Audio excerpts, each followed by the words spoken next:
देखिए illustration number 3 अपन देख रहे हैं ट्रायल बैलेंस का। यहाँ आपको एक डेटा दे रखा है, ये टेबल दे रखी है, ये ट्रायल बैलेंस नहीं है क्योंकि इससे कोई टोटल्स नहीं हो रखे, तो इससे समझ में आता है कि ट्रायल बैलेंस नहीं केवल डेटा है। इससे अपन को ट्रायल बैलेंस बनाना है। ट्रायल बैलेंस और Shri Balaji traders as at, ये डेट है, एज एट करके लिखी जाती है। ये एक डेट स्टेटमेंट है, एक पर्टिकुलर डेट को बनता है। Name of account, ledger folio, debit balance and credit balance, ये इसका पूरा फॉर्मेट है। इस तरह से ये आपका बनेगा। अब देखो सबसे पहले लिखा from the following list of balances, balances की लिस्ट है, extracted from the books of Shri Balaji traders, prepare a trial balance as at 31 March 2018। अब कैसे बनती है देखो, आप चेक करते जाए, मैं बताता जाता हूँ। ओपनिंग स्टॉक ये आपका हमेशा डेबिट होता है, चेक कर लो ये डेबिट होगा, तो आप साथ साथ चेक करते जाओ, मैं रीजन बताता जाऊंगा। ओपनिंग स्टॉक आपकी एसेट है।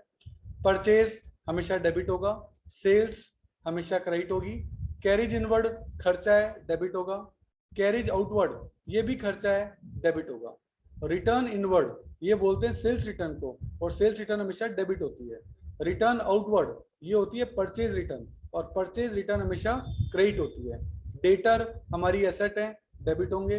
क्रेडिटर हमारी लायबिलिटी है, क्रेडिट होंगे। बेड डेट्स हमारा खर्चा है, डेबिट होगा। स्टेशनरी एसेट है, डेबिट होगा, वैसे खर्चा भी होगा तो भी डेबिट होगा। इंश्योरेंस खर्चा है, डेबिट होगा। वेजेस एंड सैलरी खर्चा है, डेबिट होगा। इन्वेस्टमेंट्स आपकी एसेट्स है, डेबिट होगा। इंटरेस्ट ऑन इन्वेस्टमेंट, जो आपने इन्वेस्टमेंट किए थे उस पर आपको इंटरेस्ट मिल रहा है, इट इज योर इनकम, और इनकम हमेशा क्रेडिट होती है। कैश एसेट्स है, डेबिट होगा। प्रेमाइसेस, प्रेमाइसेस का मतलब होता है बिल्डिंग, और बिल्डिंग एसेट्स है, एसेट्स हमेशा डेबिट होगी। फिक्सचर्स जैसे फैन है जो फिक्स होते हैं दीवार के अंदर, ये सब फिक्सचर, एसी है ये भी फिक्स होता है, तो ये फिक्सचर्स हैं, ये आपके एसेट्स हैं, ये डेबिट होंगे। मिसलेनियस एक्सपेंडिचर, एक्सपेंडिचर है, डेबिट होगा। मिसलेनियस इनकम, इनकम है, क्रेडिट होगा।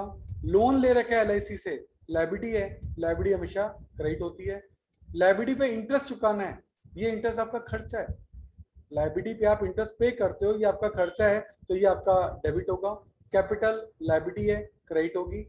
प्रोप्राइटर्स विड्रॉल ये ड्राइंग्स है, ड्राइंग्स हमेशा डेबिट होती हैं।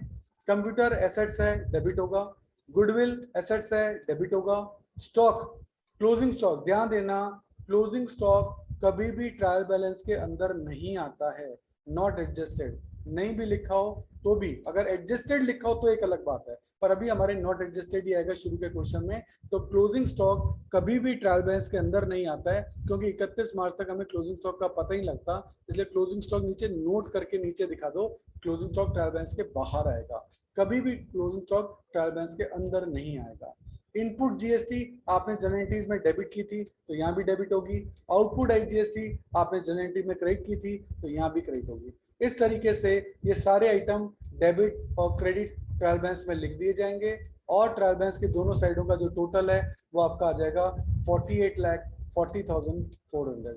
ये टोटल इक्वल आ गया, इसका मतलब जितनी भी लेजर पोस्टिंग आपने की है वो अर्थमेटिकली सही है, उसमें कोई गलती नहीं है। क्लोजिंग स्टॉक हमेशा ट्रायल बैलेंस के नीचे आएगा, ये बात अपन को स्पेशली ध्यान रखनी है।